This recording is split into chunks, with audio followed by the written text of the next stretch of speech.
은혜를 받고자 합니다. 찬양의 그 사전의 뜻은 아름다움이나 훌륭한 따위를 기리고 드높인다라고 이렇게 나와 있습니다. 이사야 43장 21절에는 이 백성은 내가 나를 위하여 지었나니 나를 찬송하게 하려 함이니라 그랬습니다. 우리 위대하신 살아계신 하나님은 우리 지으신 목적이 하나님 앞에 찬양을 받으시려고 우리 백성들을 창조하셨다는 걸 합니다. 이 찬양은 위대하신 창조주시며 영원하신 구원자시며 생명의 주님을 높여 송축하는 것입니다. 세상 가요는 유행가라고 그러잖아요. 유행가죠. 근데 그 유행가는 그 시대적을 배경을 또 하고 또 그 노래대로 또 가는 사람들이 있어요. 그 누구죠? 차중락이라는 그분은 낙엽 따라 가버렸어. 짧은 생애를 마치고 낙엽 따라 가버렸어.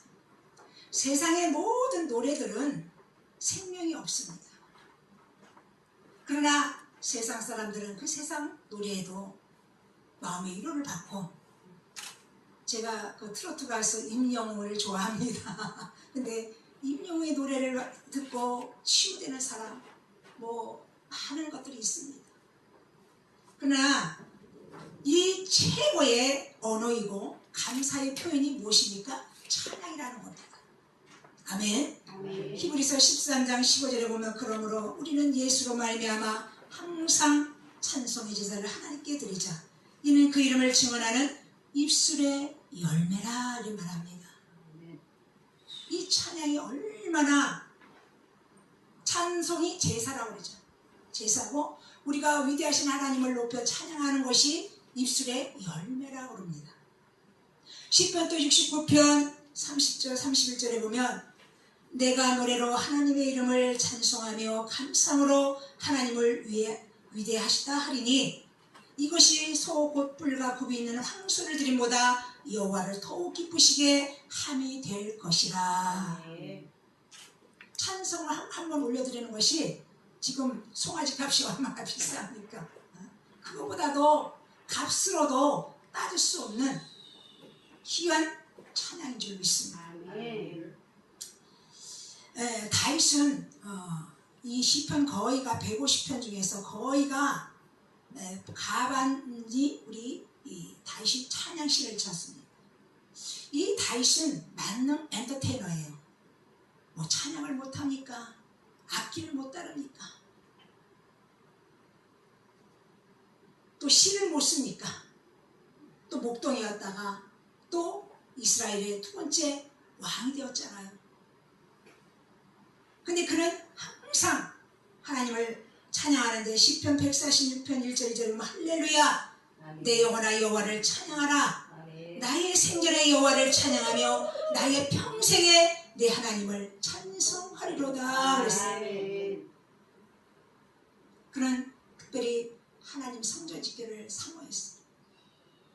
시편 27장 4절에 보면 나의 그 성전에서 평생 하나님의 얼굴을 뵙기를 원한다라고 고백을 하고 있습니다. 그럼 하나님께서 우리에게 찬양의 놀라운 은혜는 무엇일까요?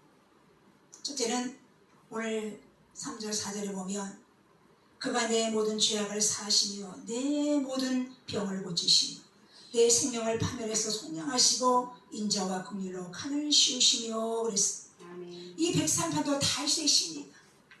찬양시지요. 이 하나 찬양의 놀라운 은혜는 첫째는 하나님을 높여드리고 송축하고 그 은택을 잊지 않을 때 우리에게 기쁨의 능력을 주시려 믿습니다. 아멘. 복음 자체가 유한겔리온입니다. 복된 소식, 기쁨의 소식입니다. 우리는 아담의 죄로 인하여 마땅히 죽었던 우리들입니다. 그런데 영원히 죽어야 할 우리들을 독생자 외아들이 높은 보좌를 버리시고 낮고 천한 이 땅에 육신의 몸을 입고 말씀으로 오시고, 그래서 우리의 십자가에서 우리의 모든 죄와 허물을 용서하시고 속량하시고 속죄하신 줄 믿습니다. 우리가 가장 큰 기쁨이 뭐예요? 죽은 자가 살아나는 것이 큰 기쁨이 아닙니까? 그것이 기적이 아닙니까? 우리는 이미 영적으로 죽었던 우리들이에요. 하나님 앞에 나갈 수가 없어. 하나님의 관계가, 죄는 뭐야? 하나님의 단절된 거예요. 나갈 수가 없었어요. 그래서 구약에는 죄를 사함받기 위해서 성전에서, 제단에서, 번제단에서 하나님의 짐승들을 잡았지만 그것으로 인하여 우리 죄가 완전히 살 수가 없는 거예요. 히브리서 9장 22절에 보면 피 흘림이 없이는 제사함이 없느니라 그랬어요. 단번에 제물이 되셔서 우리 주님이 완전한 속죄를 이루시고 우리가 하나님 앞에 나가서 하나님을 아바 아버지라고 부를 수 있는 은혜를 주신 줄 믿습니다. 또 무엇이 기쁨입니까? 우리는 완전히 파멸, 사망입니다. 근데 사망에서 속령을 받았기 때문에 우리에게 영원한 영생이라는 그런 은혜를 주신 줄 믿습니다. 가장 큰 복이 무슨 복일까요? 구원의 복인 줄 믿습니다. 우리 여러분들이 이미 구원을 받은 줄 믿습니다. 아멘.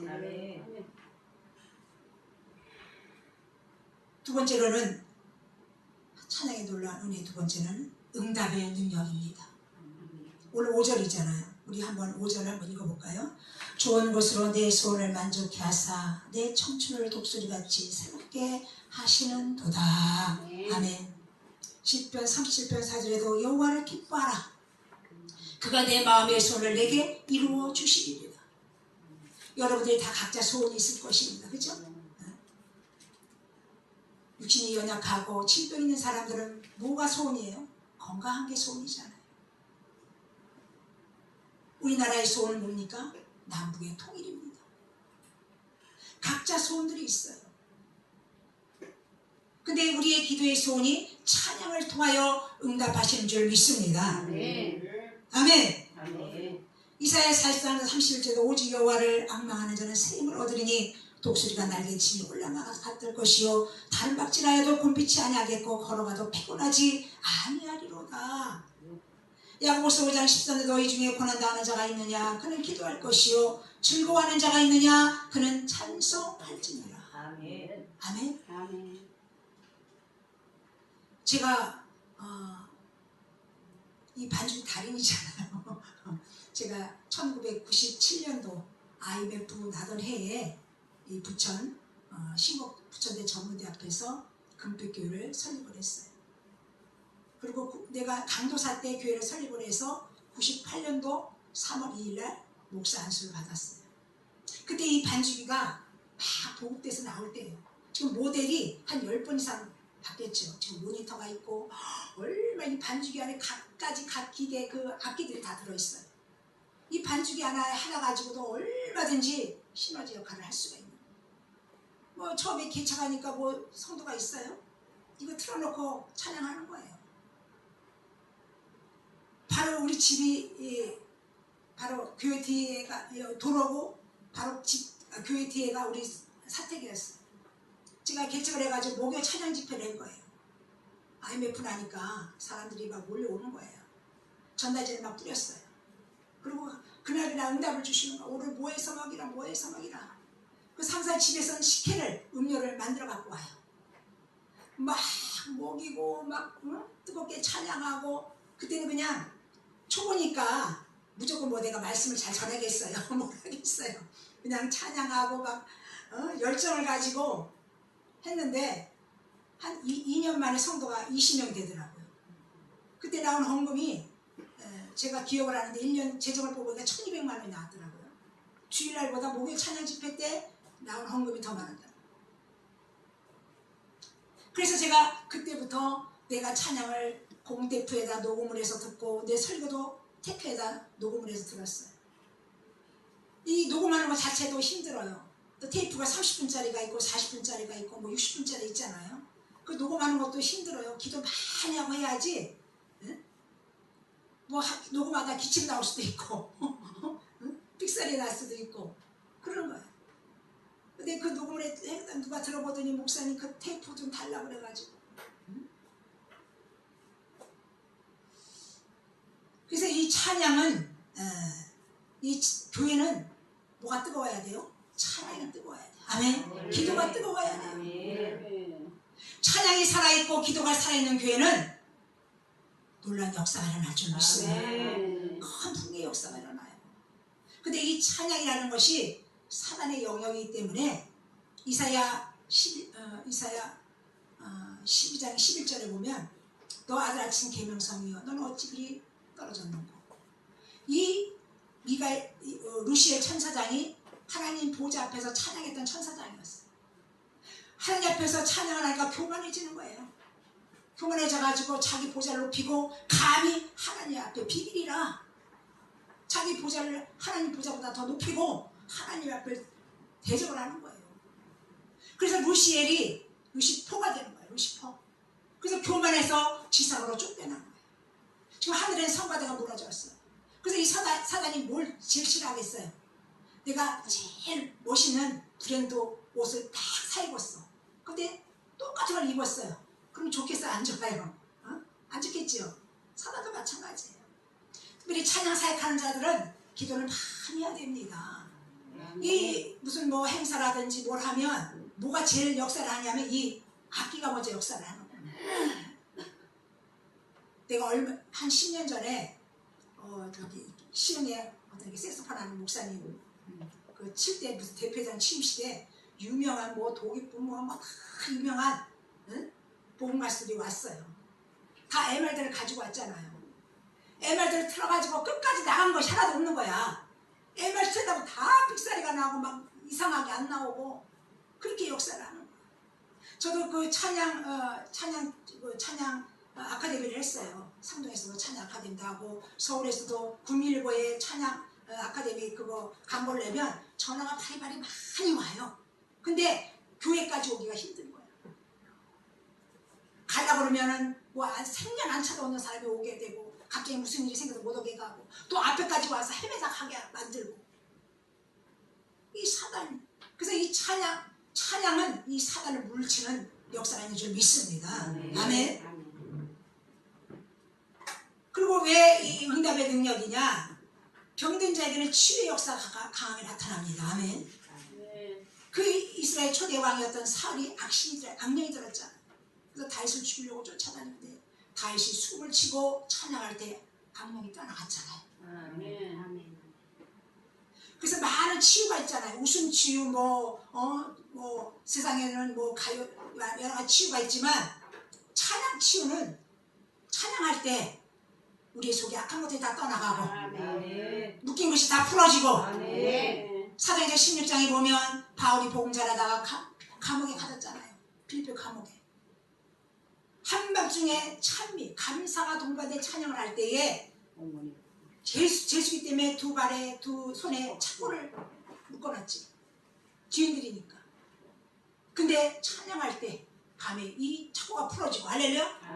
옥문이 열어지고 아멘. 그 간수가 그 옥문을 지키던 간수가 다 도망갔는 줄 알고 스스로 자결하려. 다 내가 여기 있다. 주의 예수를 믿으라. 그리하면 너와 네 집이 구원을 얻으리라. 아멘. 그러므로 간수 모든 자들이 세례받고 구원의 역사가 있는 줄 믿습니다. 아멘. 병든 자는 치료의 역사가 문제가 있는 자는 풀어지고 역사가 각양각색으로 응답이 오는 줄 믿습니다. 제가 하나님께 부르시기 전에 철야기도를 3년을 했어요. 3년. 12시부터 새벽 예배 드릴 때까지. 그때 하나님께서 계시록에 있던 것들을 다 보여주시고 밤새 찬양하고 기도하고 방언하고 통하고. 그때는 한참 기도할 때니까 밤새 기도하고 낮에 다녀도 피곤하지는 않아. 요즘 온라인을 못해요. 다 범새 때와 기간이 있는 것처럼 기도할 때가 있고 금식할 때가 있고. 아멘. 그래서 하나님께서 저를 이렇게 하나님의 종으로 부르신 줄 믿습니다. 아멘. 마지막으로 어떤 역사가 있겠어요? 구원의 능력이 있는 줄 믿습니다. 아멘. 구원의 능력이죠. 오늘 본문 9절 10절에 보면 십자가에서 우리 죄를 다 사셨기 때문에 10절에 뭐라고 말합니까? 우리의 죄를 따라 우리를 처벌하지는 아니하시며 우리의 죄악을 따라 우리에게 그대로 갚지는 아니하셨으니 동이 서에서 먼 것 같이 우리의 죄가를 우리에게 멀리 옮기셨으며 그랬어요. 우리는 징벌과 징계가 있어요. 그죠? 징벌하고 징계가 차이가 뭘까요? 징벌은 안 믿는 자들에게 징벌이에요. 징벌은 우리 주님이 대판사가 되셔서 그 죄에 대한 심판이 이루어져요. 할렐루야. 그래서 요한복음 16장에 보면 마지막에 죄에 대해서 의에 대해서 심판에 대해서 심판하리라. 죄는 믿지 않는 죄, 믿지 않는 죄가 가장 큰 죄인 줄 믿습니다. 그러나 우리 믿음의 사람들은 이미 십자가에서 다 속량하셨고 속죄를 이루셨기 때문에 징벌 받는 건 없는 줄 믿습니다. 그러나 우리에게 뭐가 와요? 징계가 주는 거야. 징계. 할렐루야. 징계는 뭘까요? 하나님께서 나에게 또 오라는, 나에게 더 가까이 오라는 하나님의 사랑의 징표인 줄 믿습니다. 아멘. 지금 전 세계가 코로나라는 이 팬데믹 때문에 많은 사람들이 죽었고, 지금 기후 이상으로 인하여 어디에는 비가 많이 오고, 어느 나라는 어마어마하게 날씨가 뜨거워지고, 베드로후서에 보면 모든 체질이 뜨거워진다고 그랬잖아요. 마지막 심판이 오면 불심판만 남았어요. 다시는 홍수로 멸하지 아니라 무지개 언약을 했잖아요. 그럼에도 불구하고 우리나라도 얼마 전에 태풍이 와가지고 비가 어마어마하게 쏟아져가지고 진짜 지하 주차장이 잠겨가지고 사람이 10명이 죽었잖아요. 그 전에 또 태풍이 한 명 와가지고 폭우가 와가지고 집이 다 침수되고 지하에 있는 방들이 다 물에 잠기고 수많은 생명들이 죽었잖아요. 그래서 히브리서 12장에 보면 징계가 없는 자는 사생하다 그래요. 아멘. 우리에게 징계는 뭐예요? 우리에게 축복인 줄 믿습니다.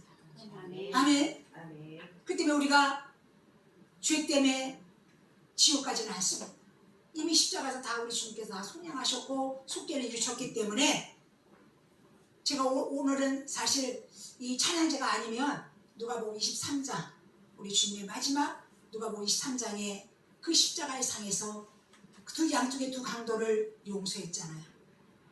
성경에 거기서 완전히 십자가에서 7마디 6마디에 다 이루셨다. 다 이루셨다. 내 영혼을 주께 맡기나이다. 가상 7원이라고 하잖아요. 십자가에서 7마디. 첫 번째 얘기가 뭡니까? 저들의 죄를 용서해달라. 그 용서의 한마디에 한 강도가 회심을 하는 거예요. 오늘 그 말씀을 전하려다가 오늘 또 찬양 축제니까 찬양에 맞는 또 설교를 하려고 제가 이제 준비를 했습니다. 그래서 이 찬양은 하나님을 위대하신 하나님을 높여 찬양하는 것이고 이 찬양이 가장 아름다운 감사의 표현이고 우리가 하나님의 은혜를 무엇으로 표현할 수 있어요? 내 생명을 다 드릴지라도 우리는 아까울 것이 없어요. 우리는 마땅히 죽었던 우리들입니다. 이 땅에 우리 주님께서 이 땅에 오시지 아니했다면 우리는 영원한 죄로 인하여 심판을 받을 수밖에 없는 우리들이지만 유일하신 독생자를 육신의 몸을 인카네이션 말씀이 육신의 이 땅에 오셔서 십자가에서 다 이루셨고 죽은 것으로 끝나는 것이 아니라 장사된 지 3일 만에 부활하시고 요한복음 11장 24절 25절 20절 나는 부활이요 생명이 나를 믿는 자는 죽지 아니하리라 무릇 살아서 믿는 자 영원히 죽지 아니하리라. 아멘. 한 번 죽는 것은 정한 일치나 후에는 심판인 줄 믿습니다. 우리는 이 땅에 한 번 오는 것은 정한 대로 정한 것이지만 반드시 그 후에는 심판이 있는 줄 믿습니다. 그러나 우리 믿음의 사람은 그런 지옥의 심판은 없는 줄 믿습니다. 이미 우리는 하늘의 시민권을 받은 하나님의 백성인 줄 믿습니다. 그러므로 우리 주님 오실 날이 가까이 와 계셔요. 우리가 더욱 주님을 찬양하고 더욱 주님 앞에 기도하고 다시 오실 주님을 준비하는 저 여러분이 되시길 주님의 이름으로 축원합니다. 기도합니다. 사랑해 주님 감사합니다. 이 백성 나를 위하시옵나니 나의 찬송을 부르게 하여 힘을 받으라고 했사오니 하나님 위대하신 하나님을 찬양하며 영광을 돌리기를 원합니다. 아버지 하나님 우리에게 찬양해 주시는 그 은혜는 기쁨의 은혜요 아버지 하나님 응답의 은혜요 아버지 하나님 구원의 은혜인 줄 믿사오니 우리가 구원받은 우리 하나님의 백성들 우리는 하나님의 사랑에 비친 자요 구원에 비친 자요 복음에 비친 자인 줄 믿사오니 우리가 마지막 때 다시 한번 우리가 주님의 복음을 전 세계에 전함으로 인하여 열방이 주께로 돌아오는 마지막 사역자들로 강하게 사용하여 주옵소서. 그리고 우리 에녹 아버지 부흥예배를 축복하시고 등불교회를 축복하여 주시고 또 멘토리 방송을 축복하여 주시옵소서. 이 방송이 전 세계의 복음의 찬양과 말씀을 통하여 전 세계에 퍼져나갈 때에 아버지 하나님 예수를 믿지 않는 자들이 이 방송을 보고 주께로 돌아오는 본의 역사가 일어나게 하시고 아멘. 잠들어 있고 낙심하고 절망하고 아버지 병들어 있는 영혼들이 있으니까 이 방송을 통하여 치유 역사 회복의 역사 아버지 열어주는 역사 아멘. 풀리는 역사 아멘. 기적을 맛보는 방송되게 하옵소서. 아멘. 모든 예배를 주님 앞에 의탁하옵고 예수 그리스도 이름으로 감사하며 기도드렸습니다. 아멘.